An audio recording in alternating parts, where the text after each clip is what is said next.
Okay, we'll now move on to the Intangible Heritage Grant application for Te Pūtahi Architectural Audio Tour. Welcome back, Victoria. If you could give us a quick summary, then we'll move to questions. Thank you.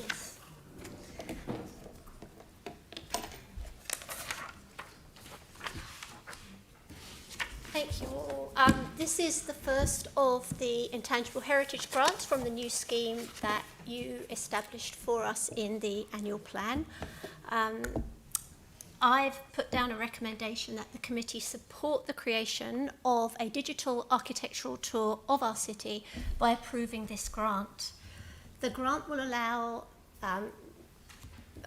Te Pūtahi to develop a free-to-use, accessible and innovative new approach to showcasing and publicising our heritage in an exciting and engaging way, so that the stories of the buildings and the parts of the city that have got significance now and for the future can be shared as the unique Tonga that they are. The $30,000 grant will provide a tour on an app of 10 key landmark buildings across the city. Some are recognised as heritage items, they're in the district plan. Some aren't. Places like our new wonderful library isn't necessarily in the plan, but it's still an important part of our architectural heritage, and the stories that sit behind that building and why and how it was created are just as valuable to capture now for the future. So it's looking at heritage as it was, but also the future heritage that is to come. Locals and visitors will be able to access this and engage more with the heritage of the city and the stories and the diversity of those stories that are such a part of Christchurch City. The other thing to remember with it is that it is the first of this type of tour. The applicants have also said that they will be offering it up for free to use. It will be provided on a Creative Commons license, which means that it will go to our libraries, and I was talking this morning to our libraries about it. It will go into the Canterbury Stories, into our digital repository there, and then it can be accessed by anybody through the library system. It can be added to the information that's on the Gibson wall as part of that.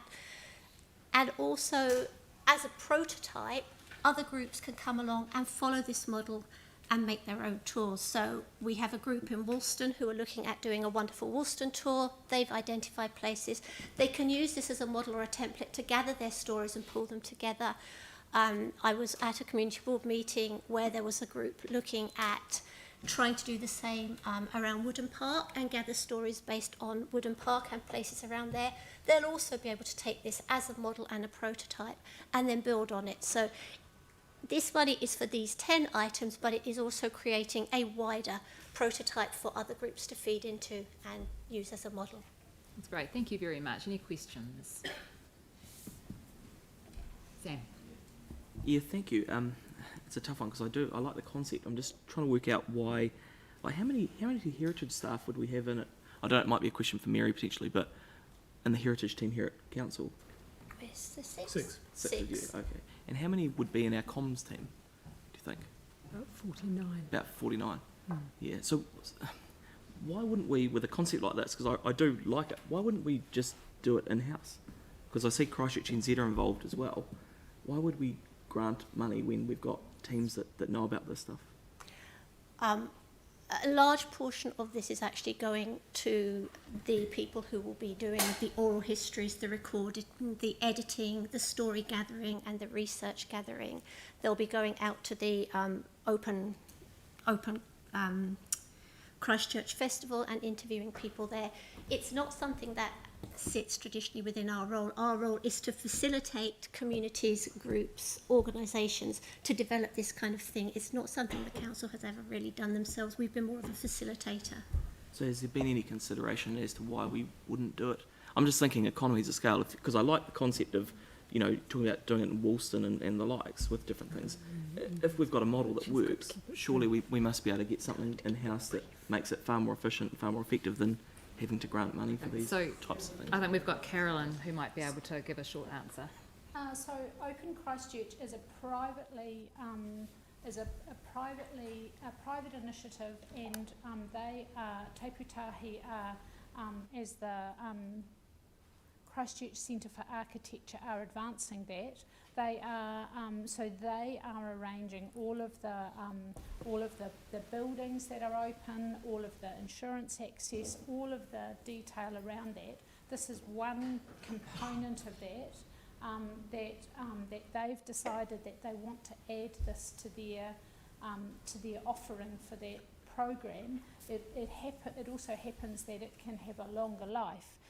I guess that staff have approached this on the basis that that council have signalled that they want to engage the community in looking at intangible heritage funding to enable us to start to acknowledge and encourage community groups to look at stories and I guess further information around the city of Christchurch that doesn't rely on the resources of council all the time. So that's why this is not something that I've encouraged to be an internal thing. I think that I've perhaps wrongly read the cue that council would like community groups to pick up such initiatives and take them forward. I think that one of the things is that it's in the heritage strategy, but Carolyn, I think one of the questions is based on Sam's, this particular piece of work, if council chose to use council resources to do it, if there were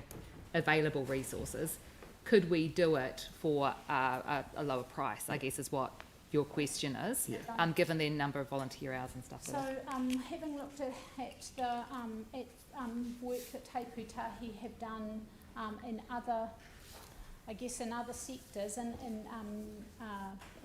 and some of the placemaking work, they are very cost effective, and I don't think that we would necessarily be able to achieve the same outcome. Well, that's very alarming. Pardon? That's very alarming. If we can't do that internally, well, we don't use volunteer hours as probably the main thing. No, but you look at we don't do volunteer hours. No, Don't do volunteer completely hours. get that, but there's a lot of costs in here that I would have thought we already have within our organisation. So if we can't do it for the same or if not less, that's... Anyway, sorry, that's not a question. Okay, any further questions? No, in that case, do I have a mover for this one? Melanie this time. And seconder, Mike. Do we have any discussion? Jamie. Sorry, James. Briefly. Look, the ratepayers have already paid for saving a number of key heritage buildings in this city, and I don't think they need to be up for it again to partially fund storytelling audio for them. Look, the app could even be a 99-cent or a pay app if people have a smartphone. So, look, I think, again, you need to make a call of where it stops. So I'm not supportive of this. Tim. Look, I hope there would be some vision in the future with regards to this type of thing where we have the Art Gallery Museum and ourselves involved, so you can look at what Gap Filler have done and write the whole story of Christchurch, the artworks that we have, etc. So I think this is a start, but I think we could do so much more. And whether we do it, and I'd take Sam's point that it would be really good to have partners and others that could pay for it and enhance the city, because I think this is a really good start to what could be. Sam. Yeah, I won't be supporting it. I mean, a $30,000 grant along with the in-kind from the likes of Christchurch NZ, I think as James said, there is a constant drain on the ratepayer for a lot of this stuff. We have an organisation with thousands of staff. You cannot tell me there is not economies of scale by doing a lot of this stuff in-house.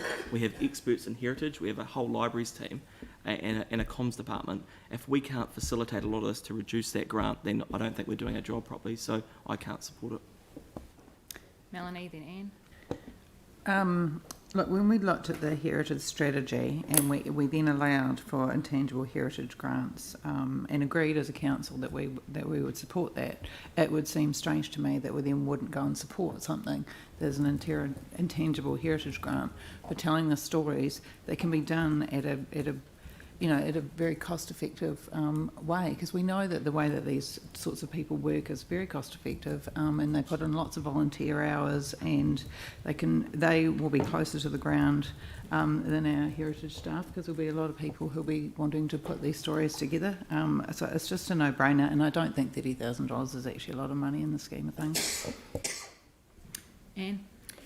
We often, whenever we have discussions about giving funds to heritage buildings, we often talk about how do we make them accessible to the residents of Christchurch who have contributed to them. Well, this is the way that we do this. This is a perfect use of money to make these beautiful places and buildings accessible.